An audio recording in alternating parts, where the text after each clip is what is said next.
All right, everybody, let's bring in our Braves beat writer, Justin Toscano. Justin, I want to ask you about Sunday's 6-3 win, but more than that, I think people mostly care about a franchise record 8 Braves going to the All-Star game. What does that say about the talent this organization has right now? Yeah, that they've got a lot of it, right? And you've got to have the talent and have had the good season to match it, and they've done that. I mean, they're off to the best start in franchise history through 83 games, and they've got the All-Stars to show for it. How crazy are these 8 All-Stars? I mean, I think if you put it into perspective, the entire infield's going for the first time in franchise history, and they've got 8 All-Stars, meaning that they could literally field a defensive team for a defensive inning of Spencer Strider and 7 of the 8 positions. And so I just think that's pretty crazy, or at least, 7 of the 9, I should say, on the field. So, I mean, this is nuts. This is one off the MLB record, done a lot of times, but most recently in 1959 by the Yankees. They had 9 All-Stars. The Braves have 8 All-Stars in the modern era. It's really impressive. Spencer Strider had 2 kind of rough starts. I think it was 5 runs against the Tigers, 8 runs against the Mets. But now it's been pretty consistent that he's looking like his old self. What did you see from Spencer today, and how much did the Braves need him pitching like we know he can? Yeah, they needed it a lot, right? They're down Max Fried, down Kyle Wright, things we've discussed. They've gotten great performances from Bryce Elder, great performances from some of the depth guys, in spots. Strider has had a great season. He's one of those all-stars that we talked about. And these last 3 starts, including today against the Marlins, he just looked a lot more like himself. More attacking, more attack mindset, more in control. When Spencer's at his best, he almost just looks unhittable. It's like he overmatches hitters, and he did that again today. He held them to 3 runs, 2 of them earned. Shouldn't have had that third one. An error caused that, but he's just attacked a lot more, and he's been more competitive. And it's just, for him, a mindset shift and a shift of, okay, let me focus on getting deep into games. And he said it after the Philly start, which was the first in this string of what's been 3 really good starts, is that when you're struggling in this game, you've got everybody from every facet of your life telling you something, and maybe including us, probably. Yeah, and social media, everything. And so for him, it was about, kind of narrowing that a little bit and saying, okay, well, I don't have to take everything from everywhere.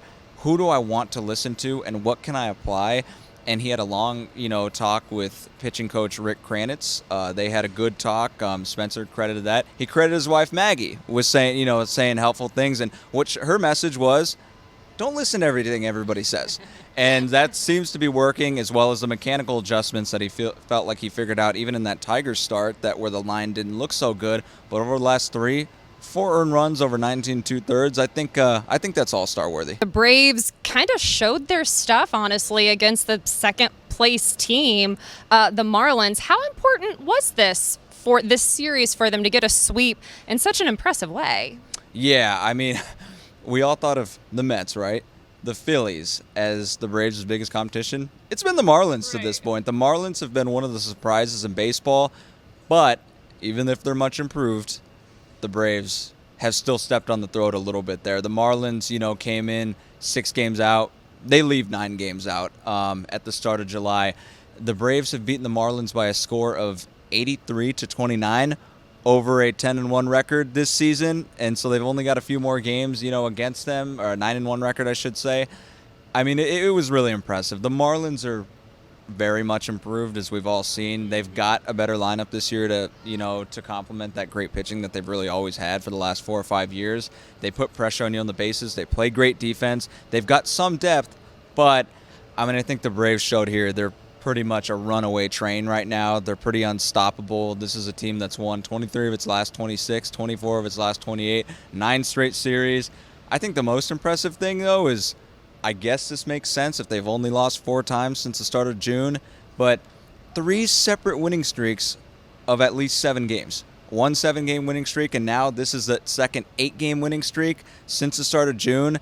They're rolling. If I'm the Marlins, I leave here, not feeling too bad. Obviously a sweep, you're not going to feel great, but I leave here probably saying, okay, we can afford to just keep playing our schedule. These guys are, the Braves are hot. They've done this to a lot of teams. They did this to the Twins. For God's sakes, they broke the Twins so badly that After that third game, Rocco Baldelli, Twins manager, closed the clubhouse to the media, said no players are available, and used that as a time to kind of rip his team. The Twins hadn't been playing well, but the Braves have tended to bring out a lot of the bad in opponents lately because they've been so good. It's been ridiculous. Justin, thank you so much for joining me. Thanks to all of you for watching. Make sure you go to ajc.com or subscribe to our YouTube channel to find more videos just like this one.